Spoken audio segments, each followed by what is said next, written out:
Paz do Senhor, igreja, já estamos aqui ao vivo, mais uma live para a honra e glória do nome do Senhor.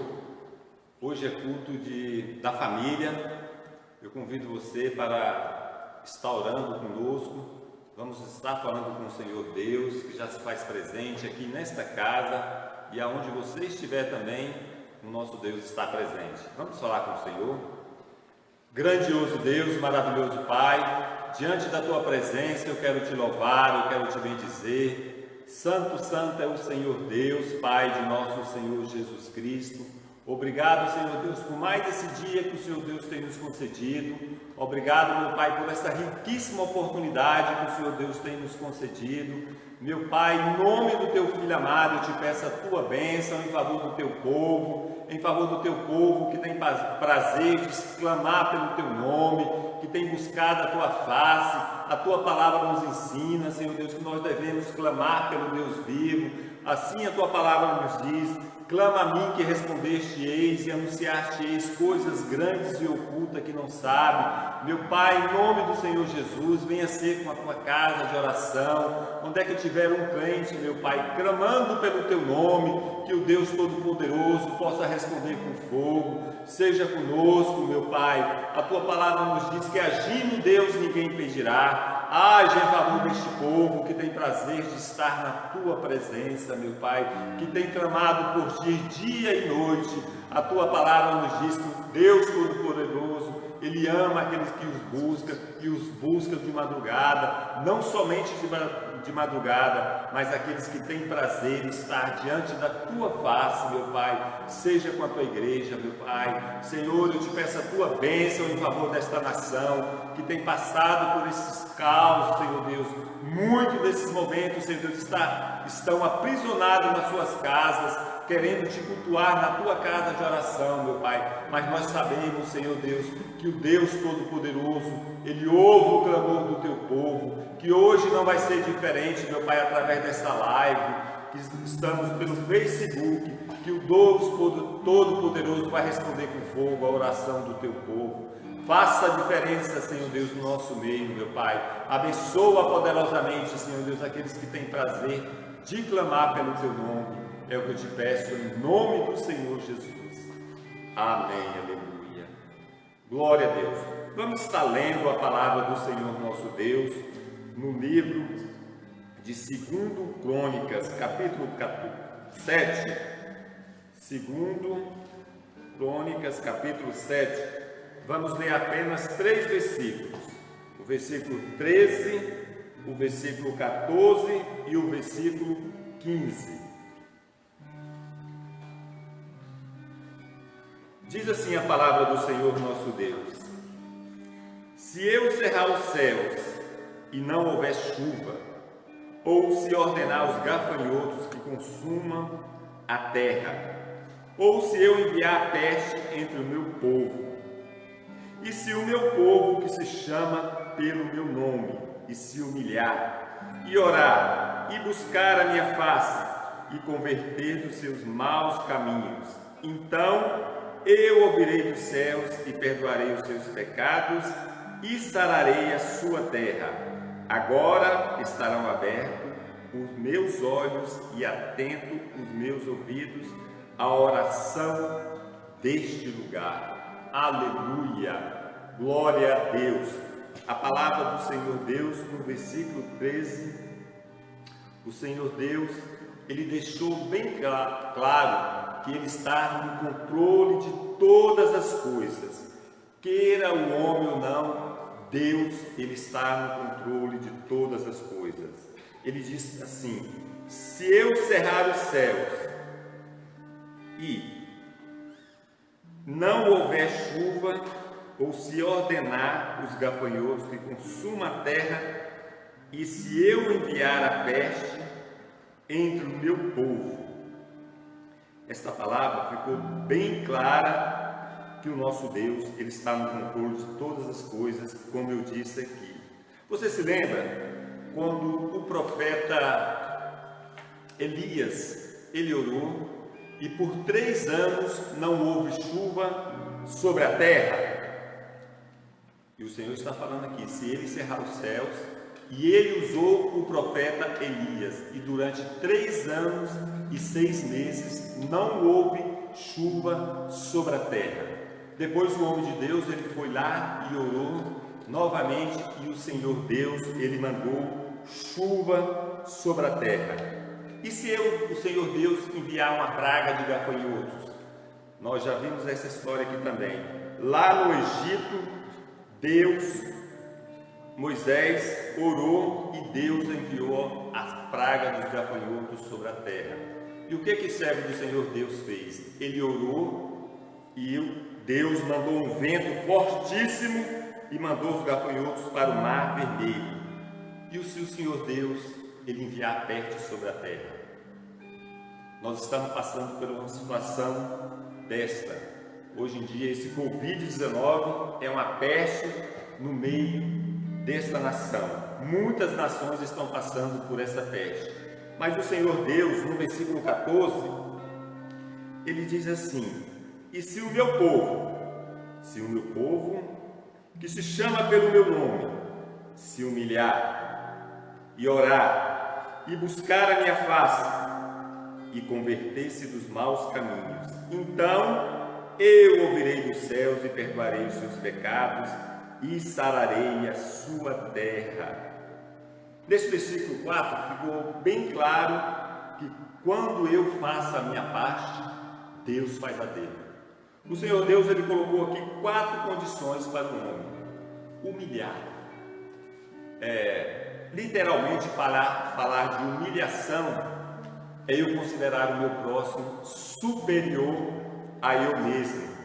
É reconhecer que meu próximo é sempre melhor do que eu.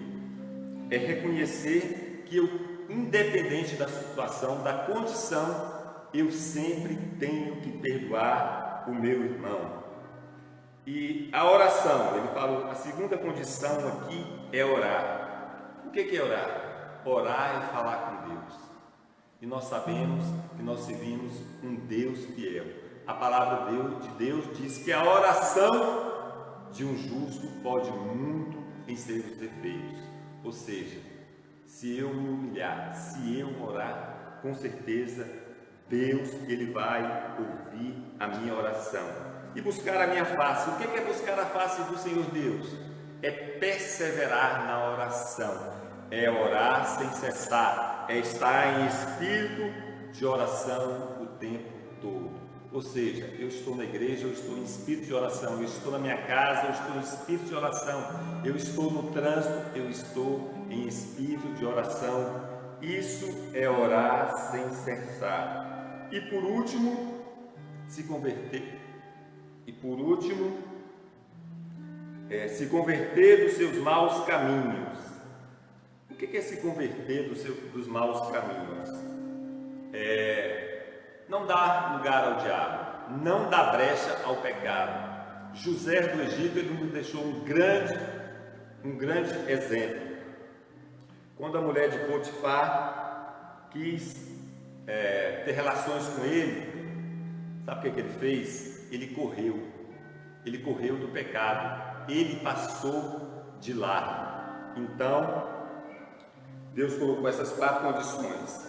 Quando eu obedeço a palavra de Deus, quando eu tenho um espírito de humildade, quando eu oro, quando eu busco a face de Deus, quando eu me converto dos maus caminhos, sabe o que vai acontecer? Olha o que Deus responde aqui: agora estarão abertos meus olhos e atentos meus ouvidos à oração deste lugar. Ou seja, o Senhor nosso Deus, ele vai ouvir a minha oração, ele vai ouvir a tua oração, e mal nenhum vai chegar à sua tenda.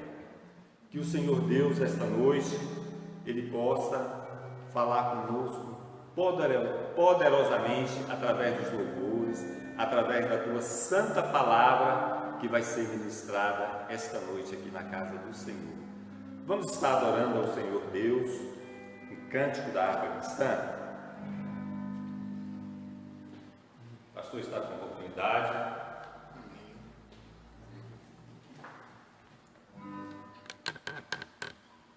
Cumprimentamos a você em casa com a paz do Senhor. te convidamos a você a louvarmos ao Senhor, você mesmo onde você estiver. Você pode pegar a sua harpa cristã, você pode pegar, talvez usando a própria internet, e vamos cantar alguns louvores da harpa cristã, começando pelo hino 192. Hoje, 12 de abril, de 2020, hoje seria o domingo da Páscoa. E Jesus Cristo, sim, Ele é o nosso Cordeiro Pascual. E por isso que, por meio do sangue dele, hoje nós temos acesso a Deus.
Mas eu quero te dizer que foi. Porém, o nosso Salvador não está no sepulcro. O sepulcro está vazio, sabe por quê? Porque Ele vive, Ele ressuscitou. E nós cremos que Ele ressuscitou e Ele se faz presente tanto aqui nesse culto, nessa igreja, e também Ele se faz presente dentro da sua casa. Aleluia! Deus enviou Seu Filho amado pra perdoar, pra me salvar, na cruz morrer por meus pecados, mas ressurgiu e vivo com o Pai.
Primeira carta de Paulo aos Coríntios, no capítulo 5, no versículo 7.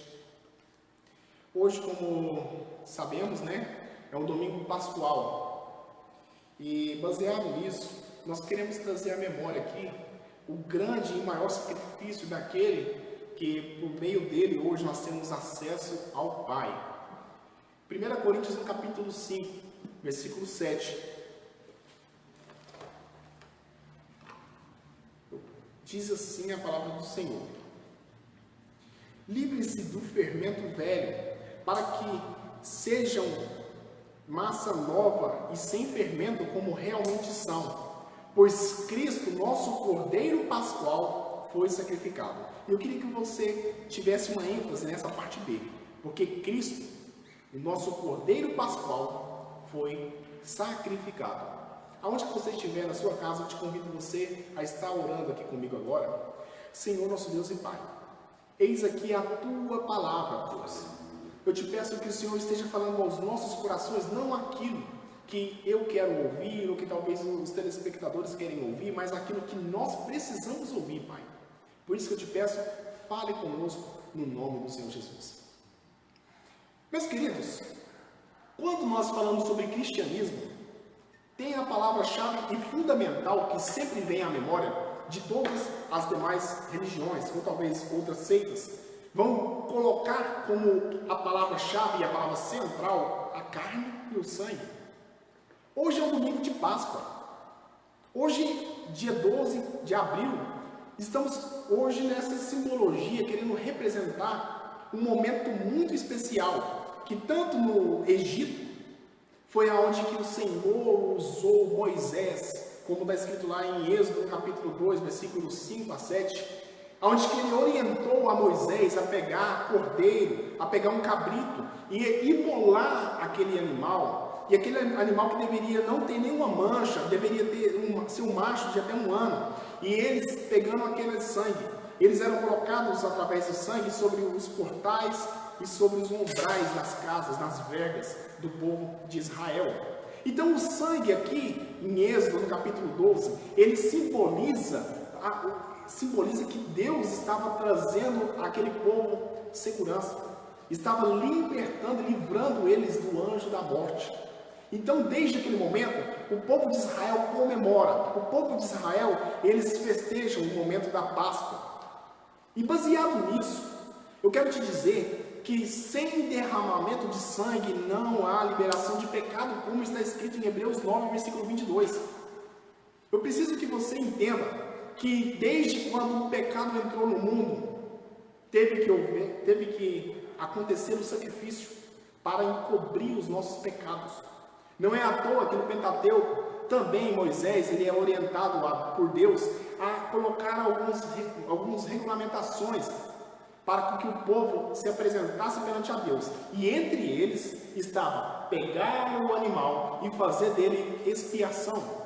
Ou seja, eram impostos os pecados sobre aquele animal e ele era lançado ao deserto, como está escrito lá em Levítico. E outro animal, como era lançado à sorte, ele era imolado, ele era sacrificado, e aquele sangue ele era aspergido sobre o povo, fazendo propiciação pelos nossos pecados. Mas tem uma coisa que eu quero te falar: nenhum desses animais do Antigo Testamento, nenhum deles teve o sucesso total para lavar os nossos pecados. Eles apenas encobriam as nossas falhas, eles apenas encobriam os nossos pecados. Nenhum deles eram 100% fundamentais. Por isso que eu quero te dizer que o sangue do Senhor Jesus, ele é um sangue perfeito. O sangue do Senhor Jesus é um sangue sem igual. Para os irmãos terem uma noção, quando nós estudamos lá na anatomia, eu peço licença, talvez você que seja médico, talvez você que mexe com a área da medicina, da área da saúde, eu peço licença. Vou tirar apenas 7 lições básicas que o sangue ele tem para a minha vida e também para a vida de você e até dos animais.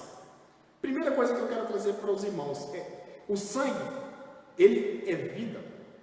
E João, no capítulo 6, versículo 53, Jesus disse que, em verdade, ele nos disse que se você não comer a carne do Filho do Homem e não beber do seu sangue, nós não teremos vida com ele mesmo.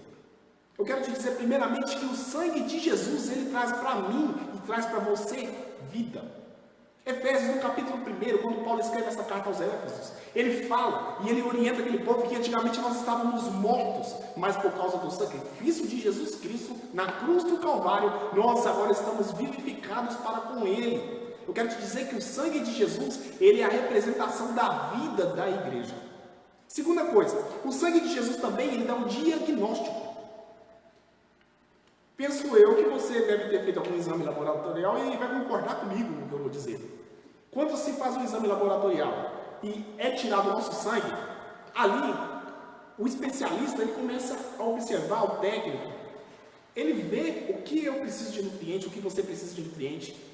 Ele percebe ali o que nós estamos talvez tendo falha no nosso sangue. E ele nos dá algumas orientações. Eu quero te dizer que o sangue de Jesus também, ele diagnostica sobre a minha e sobre a sua vida.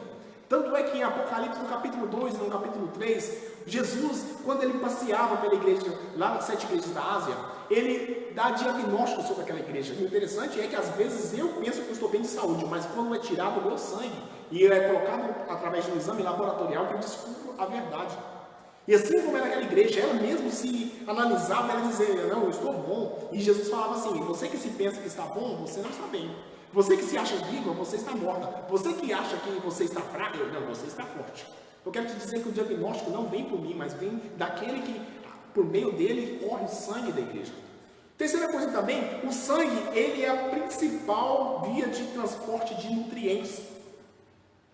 Se você estiver passando mal, e você estiver talvez com uma virose, às vezes é colocado por meio de um soro na sua veia, a fim de que você se recupere de forma mais rápida, porque ele é o principal meio de se transportar e através a principal forma de circular o nosso sangue.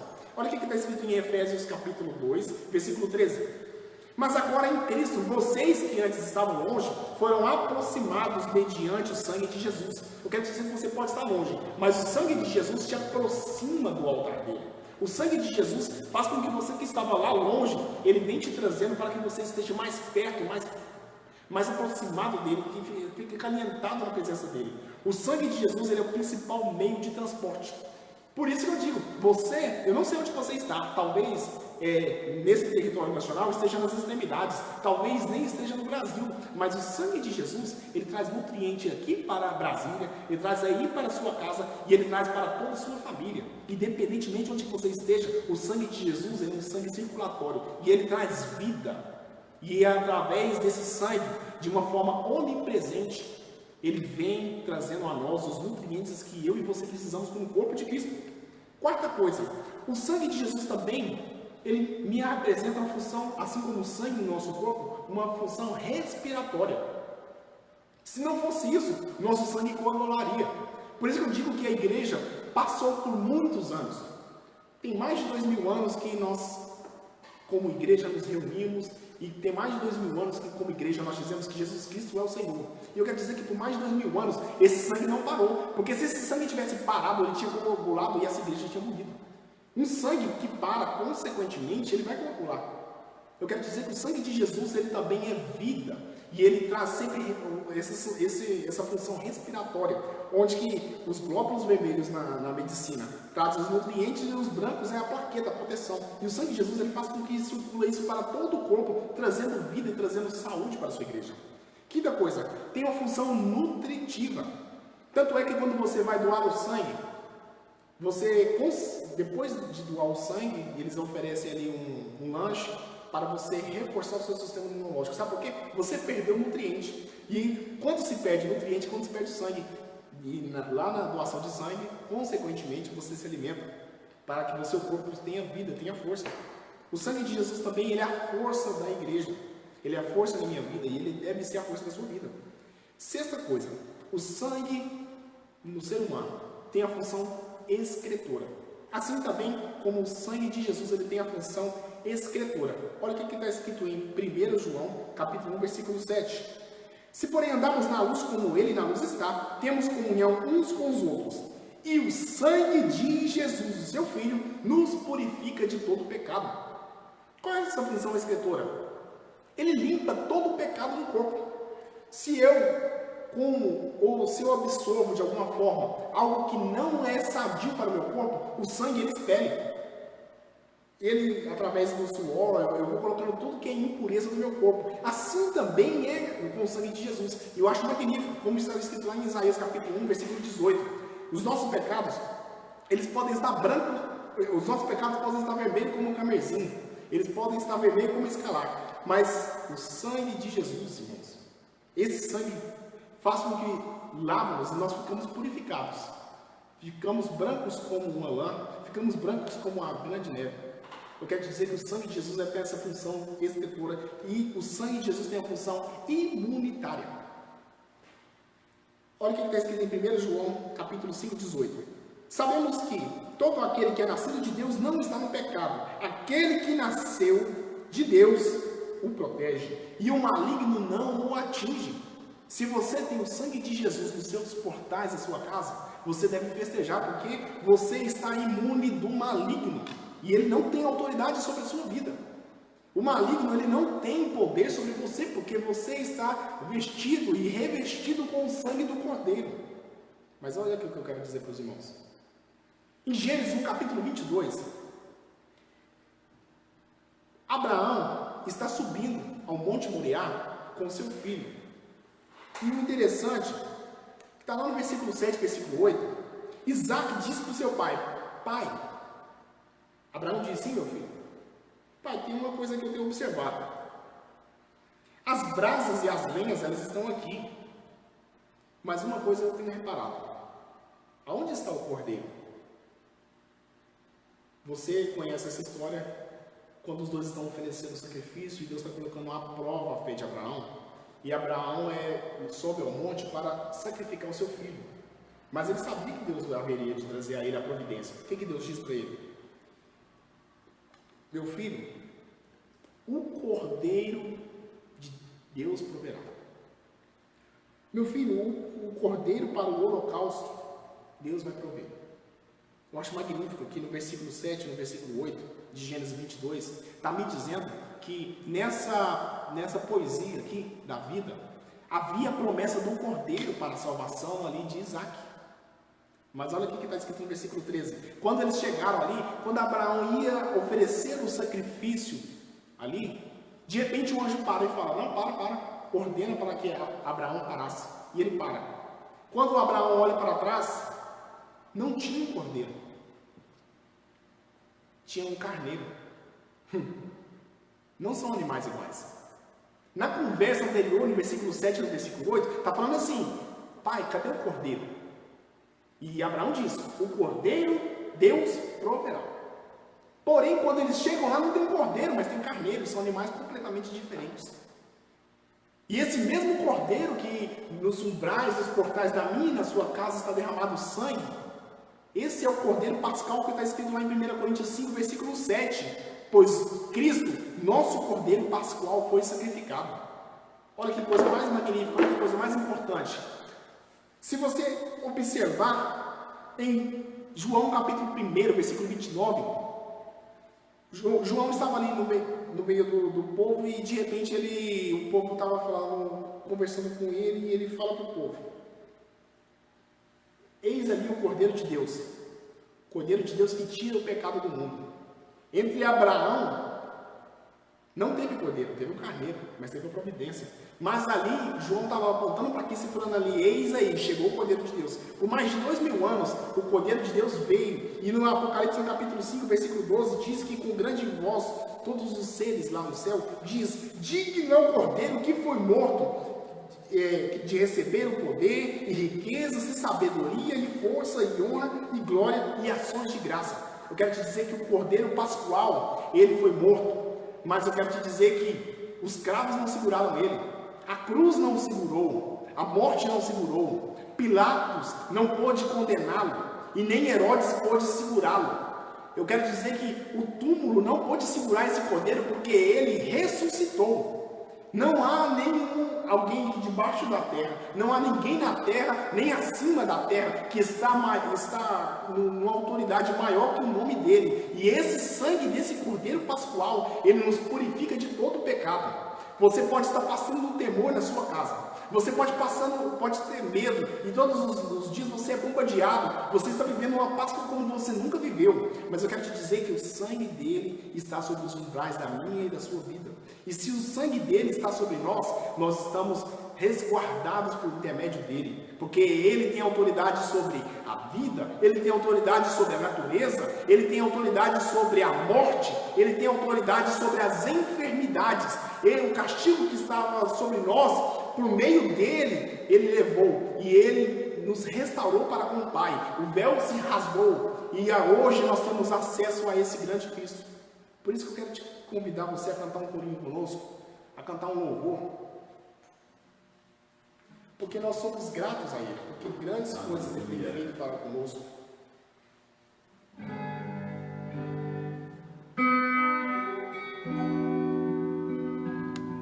Digno é esse cordeiro que foi morto, que reviveu.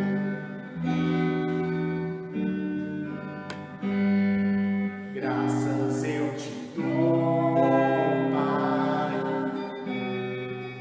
pelo preço que pagou, sacrifício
te peço que o Senhor possa estar trazendo a eles, Pai, a restauração, esteja abençoando os celeiros, Pai, esteja abençoando, Pai, todos os celeiros deles, Pai.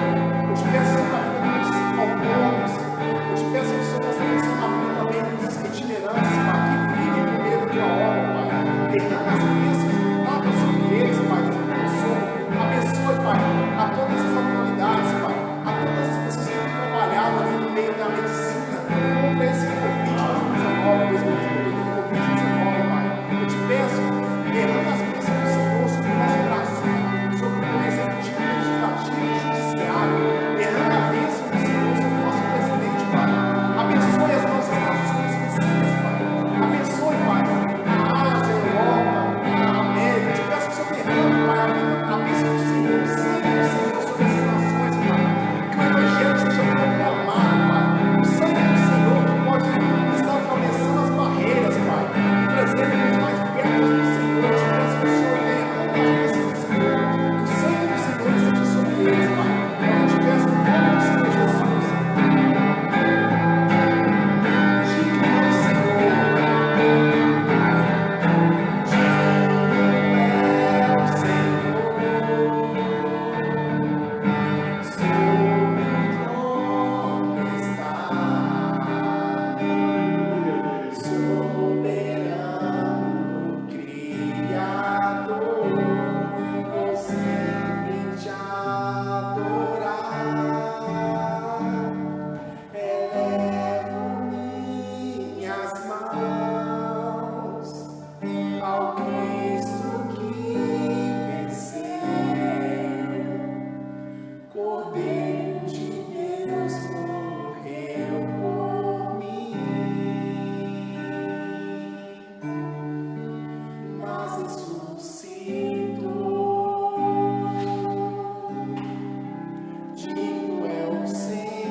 Consolações do Espírito Santo esteja com todo o povo de Deus, desde agora para todo sempre. E a igreja diz.